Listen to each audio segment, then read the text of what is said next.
Bom, Josias, essas Legal. movimentações todas, né? São 3 possíveis candidatos. O Ratinho, o Eduardo Leite, agora o Caiado também no PSD. A forma como a direita mastiga a si mesma na frente das crianças revela que a autofagia deixou de ser um monopólio progressista, né? Em outros tempos, o fardo do divisionismo era carregado pela esquerda. E a falta de opção faz do Lula um fator de união desse segmento, da esquerda. E na outra ponta, o Bolsonaro impõe o seu estilo canibal ao conservadorismo brasileiro. Quer dizer, a primeira novidade da sucessão de 2026 surgiu em dezembro de 2025, quando o Flávio Bolsonaro disse que foi escolhido pelo pai como candidato do PL ao Planalto. E aí, depois de quase 2 meses, o Tarcísio de Freitas vai a Papudinha, foi a Papudinha hoje, está indo lá, para ouvir dos lábios do seu criador que o sonho presidencial dele foi pelos ares, né? E a segunda novidade relevante da corrida presidencial surgiu nessa semana com esse desembarque do Ronaldo Caiado no PSD. E a chegada do Caiado afunilou essa articulação do partido, do Gilberto Kassab, para oferecer uma opção ao eleitorado conservador. Então vai à urna, como estava nos explicando há pouco o Kassab, ou o Ratinho Júnior, o Caiado, ou o Eduardo Leite, o que tiver mais musculoso nas pesquisas até abril. E pelo andar das carruagens todas, o Flávio Bolsonaro vai ter que brigar com um candidato do seu próprio campo ideológico, ou seja, um direitista, por uma vaga no segundo turno, para se consolidar, como ele deseja, como um anti-Lula oficial. Então, no seu melhor estilo, isso é o que é o mais extraordinário, é que no seu melhor estilo, o Bolsonaro produziu de dentro da cadeia uma briga autofágica da direita por território. Então, o Bolsonaro trata as facções do Centrão e os seus assemelhados como drones operados por controle remoto por ele desde a Papudinha. Então, é muito impressionante que o Bolsonaro inelegível, preso, condenado por tentativa de golpe, ele continua como um personagem, um ator relevante, um protagonista do processo eleitoral de 2026. Então, ele vai ditando os rumos, inclusive dos agora novos adversários do filho dele, porque, na prática, o candidato do PSD, do Kassab, será um adversário do Flávio Bolsonaro, vai disputar com ele os votos da conservadores para ver se chega ao segundo turno.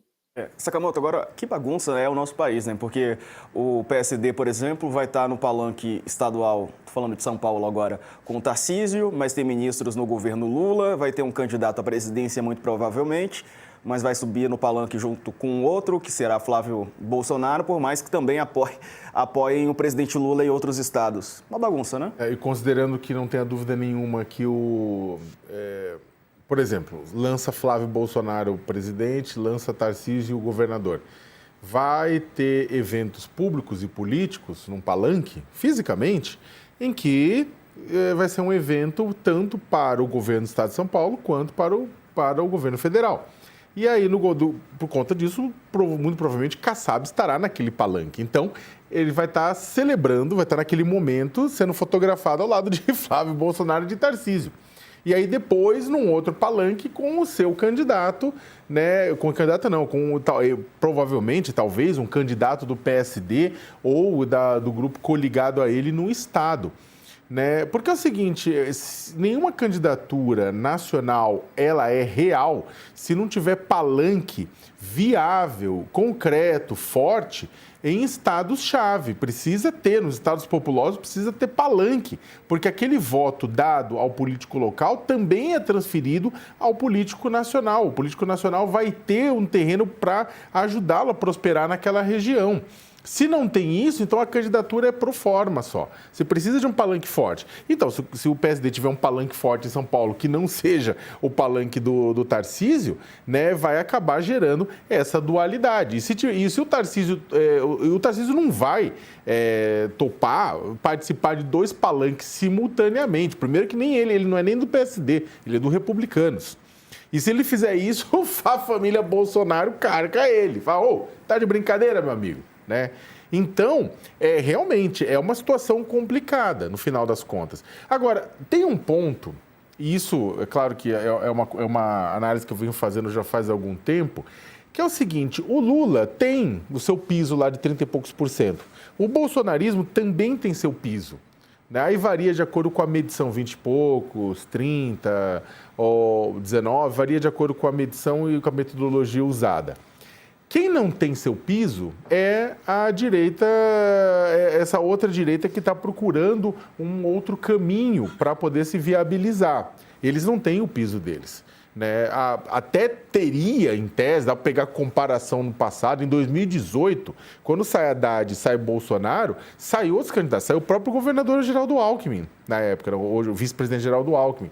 Ele saiu e teve uma votação diminuta, dentro de um cenário polarizado. Ah, mas a população está cansada da polarização, que é o que o Kassab falou. Fato, a população está cansada da polarização, mas nem por conta disso, na hora que vai dois candidatos, um Bolsonaro e o Lula, para a eleição, inevitavelmente, uma grande parcela da população vai se agarrar no primeiro turno em um dos polos, sobrando pouco espaço de manobra para uma chamada terceira via poder navegar. Né? E aí esse é o ponto. Mas quando acontece isso, ao longo da história aconteceu isso, aí você tem partidos de esquerda que lançam candidato, né? Lançam para o quê? Para fortalecer determinadas ideias e para tentar eleger bancada no Congresso Nacional. Né?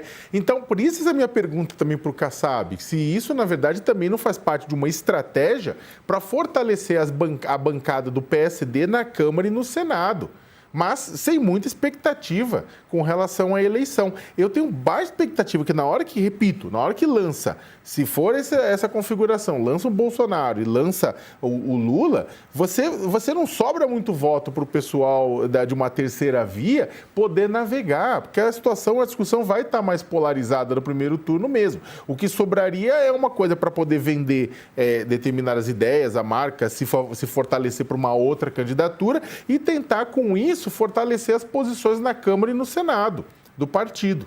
Né? Agora, eu tenho bastante dúvida, para não dizer que eu duvido, né, que, repito, uma terceira via erga-se nesse sentido, a menos que, e é isso, na verdade, que talvez seja a esperança na qual o PSD e outros partidos estão se fiando, que a candidatura do Flávio seja uma bomba tão grande, porque é o seguinte, a família Bolsonaro tem um monte de esqueletos no armário. Vamos lembrar que a investigação terminou, o processo acabou parando, volta para o TJ, vai, decisão federal, aquela coisa, mas a candidatura do Flávio vai ter que enfrentar o quê? Rachadinha, Queiroz, desvio de salário de gabinete, loja de chocolate, mansão em Brasília.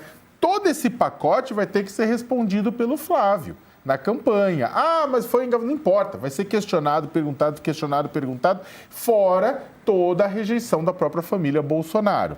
Então, esse é o ponto. Se o debacle, se a pancada for muito forte, e aí vindo tanto do governo, do incumbente do Lula, quanto de outros adversários à direita, e o Flávio desidratar, aí sim pode ter espaço para subir essa terceira via, no que pese eu achar ainda muito difícil, porque esses votos do Flávio não são guiados necessariamente pela razão, são guiados pela emoção.